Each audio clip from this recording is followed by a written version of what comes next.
Hola, ¿qué tal? Me encuentro en el 425 de Montes Urales, desde donde se transmite Radio Capital en el 830 de AM y donde podemos sintonizar los días jueves de 11 a 12 del día al maestro en ciencias, especializado en herbolaria, Eric Estrada Lugo, quien en unos momentos nos concederá una entrevista al respecto.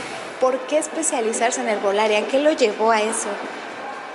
Bueno, pues yo soy originario de un pueblo pequeño del norte de Guanajuato, Doctor Mora, Guanajuato, y cuando yo era niño no había hospitales ni médicos, así que la salud del pueblo estaba en las manos de los curanderos.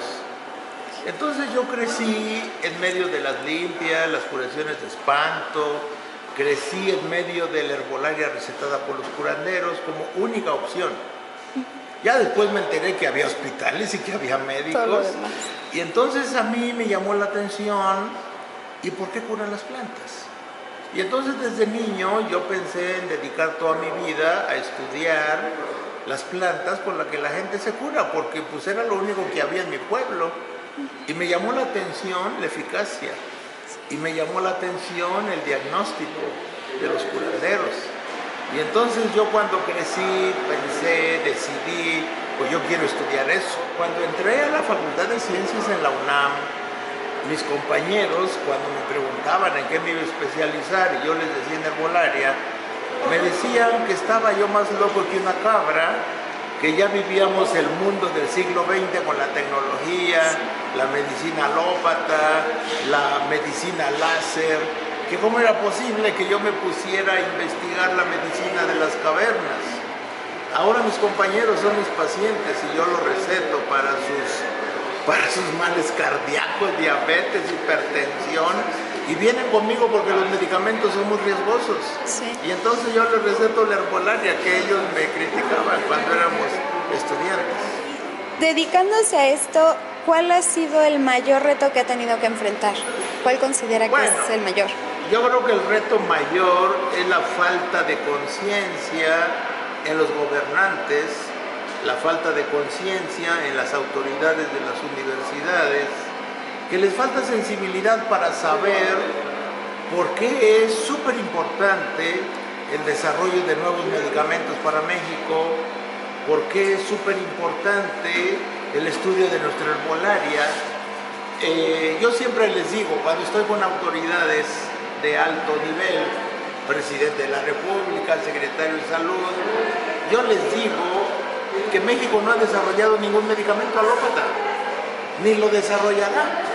O sea, ¿cómo es posible que un país como México no tenga un medicamento alópata? Esas tecnologías no están accesibles para México. Obviamente sí lo están. Lo que pasa es que debemos de desarrollar otro tipo de medicamentos. Y entonces el medicamento que debe de desarrollar México es el medicamento herbolario, con una eficacia igual o superior a los medicamentos alópatas, pero sin los efectos secundarios. Entonces el mayor reto es convencer a la autoridad de la importancia que tiene tener una farmacia propia.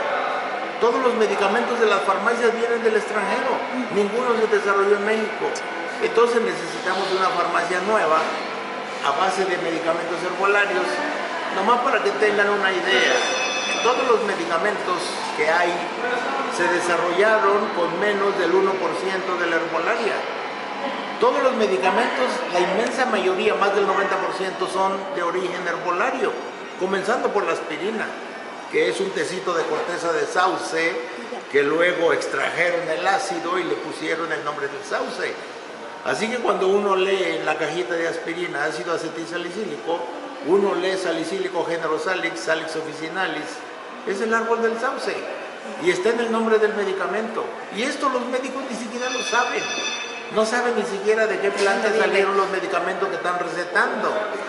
Entonces, hemos usado menos del 1% de la herbolaria. Hemos usado menos del 1% de la herbolaria para el desarrollo de medicamentos. Eso quiere decir que de los 10,000 medicamentos que hay ahorita en la farmacia, podríamos sacar otros 10,000 por lo menos.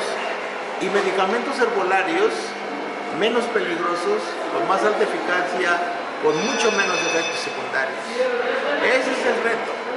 ¿Ha realizado o sabe de alguna encuesta o censo que nos dé números acerca de si las personas están optando un poco más por emplear la medicina tradicional a la alópata?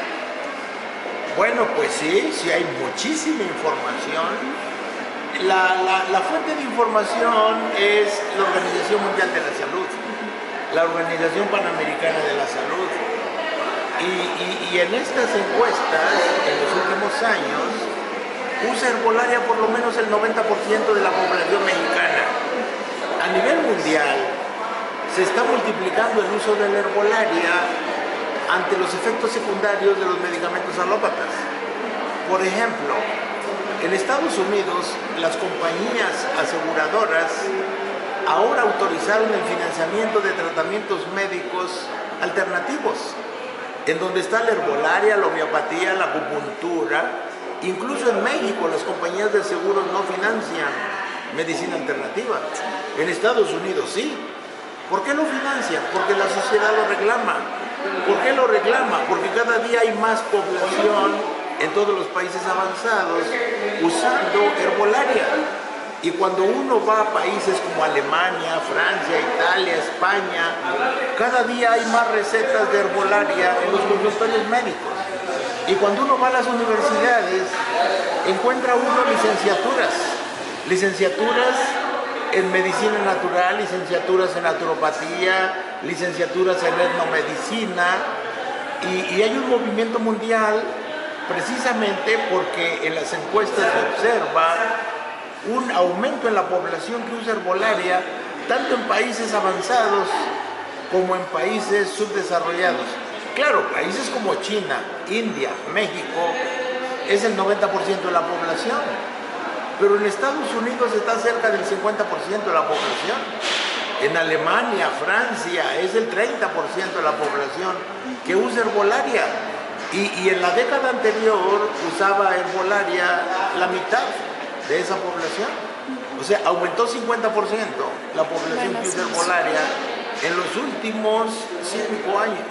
¿Usted considera que la difusión que se le está dando a la herbolaria, a toda la medicina tradicional, es la adecuada o ha habido fallas para que llegue su uso y sus beneficios a toda la población?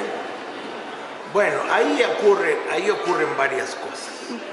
Lo primero que ocurre es una falta de información sobre las plantas peligrosas.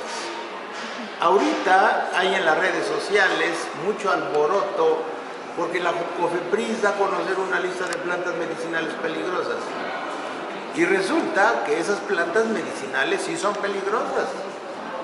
Y sí son peligrosas y la COFEPRIS hace bien en prohibirlas, pero la COFEPRIS no informa por qué. Entonces, el error está en no dar información a la sociedad. Por ejemplo, el epazote.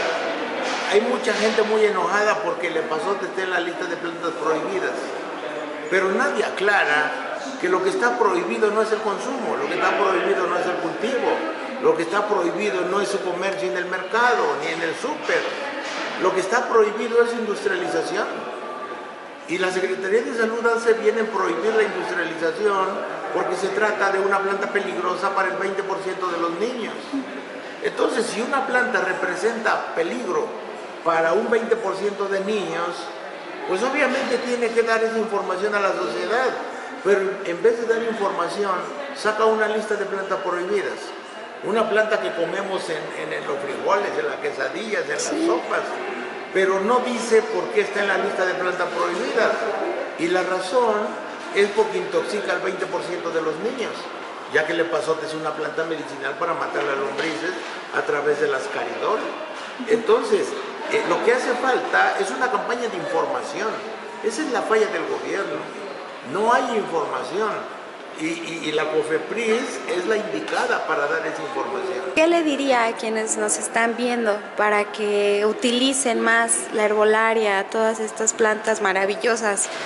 Bueno, pues 90% de la población que usa herbolaria, ahí está toda la población del campo, la población de zonas rurales, suburbanas. ¿Qué le diría yo a la gente de Las Lomas, de Polanco, a la gente de la Condesa, para que se acerquen a la herbolaria? Bueno, pues que hay clases gratuitas de herbolaria en el Centro Médico Nacional Siglo XXI. Yo doy clases gratuitas los sábados cada 15 días en el Auditorio 2 del Centro Médico Nacional Siglo XXI, precisamente para que la gente que no sabe nada de herbolaria aprenda a conocerla. Y precisamente damos esos cursos gratuitos para toda la población, primero la que no sabe ni conoce herbolaria pero que está interesada. Segundo, para que los curanderos actualicen conocimientos. Tercero, para que un ama de casa que le interesa y usa la herbolaria sepa usarla. Las amas de casa usan la herbolaria, pero no saben cuáles plantas se hierven, cuáles no. No saben cómo se prepara un té de manzanilla. No saben qué parte de la planta se usa en un té de manzanilla. No saben que solo se usan las flores. No saben que solo debe ser en infusión.